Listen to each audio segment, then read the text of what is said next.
गौतम अडानी के मुद्दे को लेकर कांग्रेस लगातार भारतीय जनता पार्टी पर हमलावर है। इसी बीच एक बार फिर अडानी मुद्दे को लेकर कांग्रेस का केंद्र सरकार पर बड़ा हमला।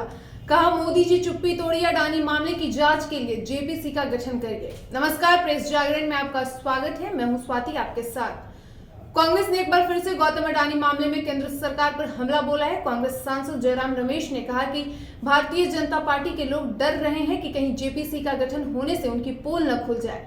जयराम रमेश ने कहा कि सुप्रीम कोर्ट ने जो विशेषज्ञों की समिति बनाई है वो अडानी केंद्रित है। वो सिर्फ गौतम अडानी से सवाल पूछेगी, लेकिन हम अडानी से नहीं, पीएम मोदी और सरकार से सवाल करना चाह रहे हैं। हमारे सवाल सिर्फ जेपीसी में ही उठाए जा सकते हैं, सुप्रीम कोर्ट की समिति में नहीं। जयराम रमेश ने पहले का उदाहरण भी दिया। बोले, 1992 में जेपीसी का गठन हुआ था जब कांग्रेस सरकार सत्ता में थी। 2001 में वाजपेयी सरकार के दौरान भी इसका गठन हुआ था। दोनों मामले शेयर बाजार घोटाले से जुड़े थे, लेकिन ये घोटाला केवल शेयर बाजार तक ही सीमित नहीं है, बल्कि ये प्रधानमंत्री नरेंद्र मोदी और सरकार की नीतियों और इरादों से भी जुड़ा है। हम ये नहीं कह रहे हैं कि अडानी जी चुप्पी तोड़िए, हम कह रहे हैं कि मोदी जी चुप्पी तोड़िए। साथ ही आपको बता दें कि कांग्रेस नेता राहुल गांधी इस समय केरल में अपने लोकसभा क्षेत्र वायनाड के दौरे पर है। उन्होंने यहां बीते मंगलवार को कहा कि लोगों की तरक्की के लिए काम करना उनकी सर्वोच्च प्राथमिकता है और ये वो जगह है जो उनके लिए घर जैसा है। राहुल ने अपने फेसबुक पर वायनाड में पूरे दिन के घटनाक्रम के बारे में विस्तार से बताते हुए कहा कि आज का दिन लोगों के साथ बातचीत और गर्मजोशी के साथ मेल मिलाप से भरा रहा। उन्होंने कहा कि दिन की शुरुआत बेंगलुरु केरल समाजम द्वारा मुत्तिल में बनाए गए आवासों के लाभार्थियों को चाबियां सौंपने के अवसर के साथ हुई। उन्होंने कहा कि सबसे संकटग्रस्त वर्गों की अच्छे और बुरे समय में मदद के लिए वायनाड के नेताओं, नागरिक समाज और लोगों द्वारा किया गया यह सामूहिक कार्य है।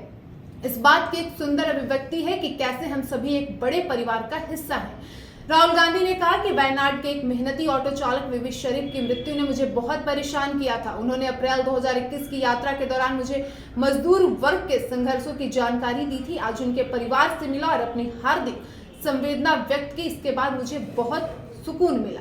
उन्होंने आगे कहा कि इसके बाद का दिन कलपेटा में बीता, जहां वायनाड के निर्वाचित यूडीएफ एलएसजीआई सदस्य और स्वर्ण जयंती वर्ष मना रहे फातिमा माता मिशन अस्पताल के कर्मचारियों के साथ व्यवहारिक बातचीत हुई। इसके बाद जवाहर नवोदय विद्यालय के छात्रों और कर्मचारियों के साथ एक यहाँ के बच्चों की आंखों में जो जिज्ञासा की झलक मैंने देखी, उसमें मुझे देश का उज्जवल भविष्य दिखाई दिया। कांग्रेस नेता ने कहा कि वायनाड आना उनके लिए घर आने जैसा है। उन्होंने कहा कि मैंने हमेशा कहा है, वायनाड आना घर आने जैसा है। यहाँ अपने लोगों की भलाई के लिए काम करना हमेशा सर्वोच्च प्राथमिकता होगी। मैं बहुत जल्द वापस आऊंगा। इससे पहले राहुल ने बीते सोमवार को एक जनसभा को संबोधित किया था, जिसमें उन्होंने भारतीय जनता पार्टी द्वारा ब्रिटेन में टिप्पणी के लिए उन पर लगातार हमले को लेकर पलटवार किया था। राहुल गांधी ने कहा था कि प्रधानमंत्री नरेंद्र मोदी या आरएसएस पर हमला करना भारत पर हमले के समान नहीं है।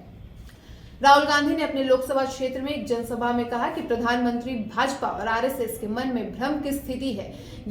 वे ये धारणा पाले हुए हैं कि वे भारत हैं, पीएम एक भारतीय हैं, न कि भारत। किसी भी तरह से प्रधानमंत्री भाजपा या फिर आरएसएस पर हमले को भारत पर हमला नहीं माना जा सकता है, लेकिन भारत की स्वतंत्र संस्थाओं पर हमला करके वे भारत पर हमला कर रहे हैं और मैं ये कहना बंद नहीं करूंगा। वीडियो पसंद आया हो तो वीडियो को लाइक और शेयर करें और साथ ही हमारे चैनल को भी सब्सक्राइब करें। धन्यवाद।